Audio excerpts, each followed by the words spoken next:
ಪಕ್ಷ ಅಂತ ನಾನು ಹೇಳಲು ಇಷ್ಟಪಡುತ್ತೇನೆ. ನಮ್ಮ ಸರ್ಕಾರ ಯಾವಾಗಲೂ ನಮ್ಮ ಜೊತೆ ಇರ್ತಕ್ಕಂಥ ಒಂದು ಯಾವಾಗಲೂ ಸೆಕ್ಯುಲರ್ ಆಗಿ ನಾವು ನೋಡ್ತಾ ಇದ್ದೀವಿ.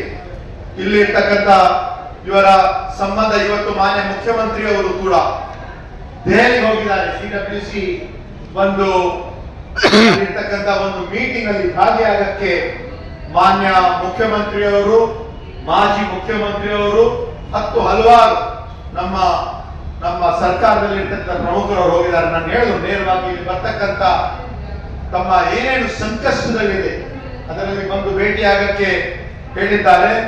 ಇವತ್ತು ತಮ್ಮೆಲ್ಲರ ಒಂದು ಪ್ರಮುಖ ಬೇಡಿಕೆಗಳು ಮಧುಸೂದನ್ ನಾಯಕ್ ನೇತೃತ್ವದಲ್ಲಿ ಜಾತಿ ಜನಗಣತಿ ವರದಿಯನ್ನು ಅಂಗೀಕರಿಸಿ ಸಾರ್ವಜನಿಕಗೊಳಿಸಬೇಕು ಅಂತ ತಮ್ಮ ಒಂದು ಬೇಡಿಕೆ ಏನಿದೆ.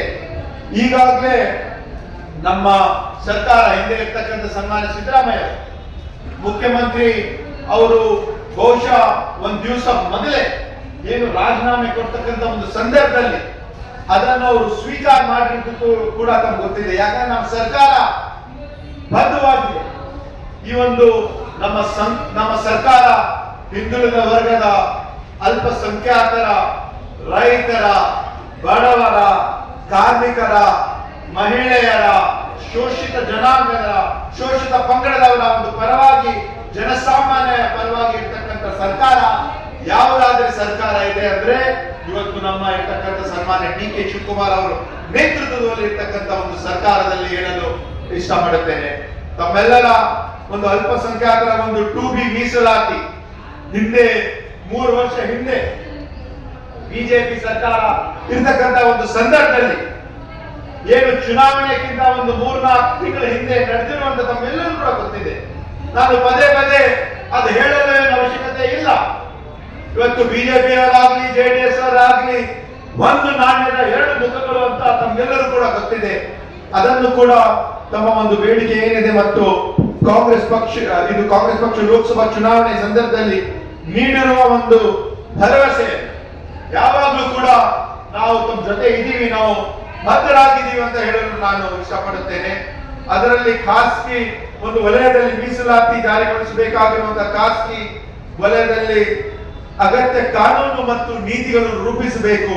ಅದನ್ನು ಕೂಡ ಈ ಎಲ್ಲಾ ವಿಷಯಗಳು ಸುಮಾರು 15,000 ಉರ್ದು ಮಾಧ್ಯಮದ ಶಿಕ್ಷಕರ ಹುದ್ದೆಗಳನ್ನು ಕೈಬಿಟ್ಟಿರುವುದು ಅತ್ಯಂತ ಕಳವಳಕಾರಿ ಹಾಗೂ ಅನ್ಯಾಯ ಕ್ರಮವಾಗಿದೆ.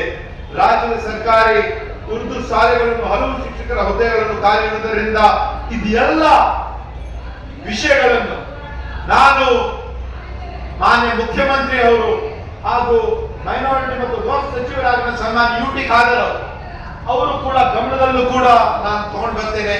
ನಾನು ತಮ್ಮೆಲ್ಲರ ಜೊತೆ ಇದ್ದೀವಿ. ಬಹುಶಃ ಮುಂದೆ ಬರ್ತಕ್ಕಂಥ ಒಂದು ದಿನ ಮಾನ್ಯ ಮುಖ್ಯಮಂತ್ರಿ ಅವರು ಒಂದು ನಿಯೋಗವನ್ನು ತಗೊಂಡೋಗಿ ಏನೇನಿರ್ತದೆ ನಮ್ಮ ಜೊತೆ ಇದ್ದೀವಿ. ಈ ಎಲ್ಲ ಏನು ಸಮಸ್ಯೆ ಇದೆ, ನಾನು ಸೆಷನ್ ನಡೀತಾ ಇತ್ತು, ನನಗೇನೊಂದು ಜವಾಬ್ದಾರಿಯನ್ನು ಕೊಟ್ಟಿದ್ದಾರೆ. ಅದಕ್ಕಾಗಿ ನಾನು ತಮ್ಮೆಲ್ಲರ ಮಧ್ಯೆ ನಾನು ಬಂದಿದ್ದೀನಂತ ಹೇಳಿ मैं बातें अपने औकात से ज्यादा नहीं करता, जो निभा ना सकूं वो वादा मैं नहीं करता, मैं बातें अपने औकात से ज्यादा नहीं करता, भले रखता हूं तमन्ना आसमानों को छू लेने की, लेकिन किसी और को गिराने का इरादा नहीं करता ಅಂತ ಹೇಳಿ ನಾವು ಸರ್ಕಾರ ತಮ್ಮ ಜೊತೆ ಇದ್ದೀವಿ. ಏನ್ ವಿಷಯ ಇದನ್ನು ಕೂಡ ನಾವು ಬಗೆಹರಿಸೋಣ ಅಂತ ಹೇಳಿ ಮಾತನ್ನು ನಮ್ಮೊಂದಿಗೆ ಬಹಳ ಉತ್ತಮ ಈಗಾಗಲೇ ನಮ್ಮೊಂದಿಗೆ ಮಾತನ್ನು ಕೊಟ್ಟಿದ್ದಾರೆ ಸಚಿವರಾದಂತಹ ಅಧೀಶಿಕರವರು.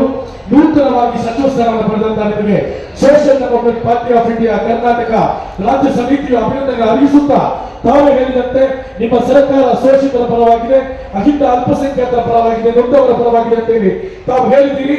ನಮ್ಮ ಬೇಡಿಕೆಗಳನ್ನ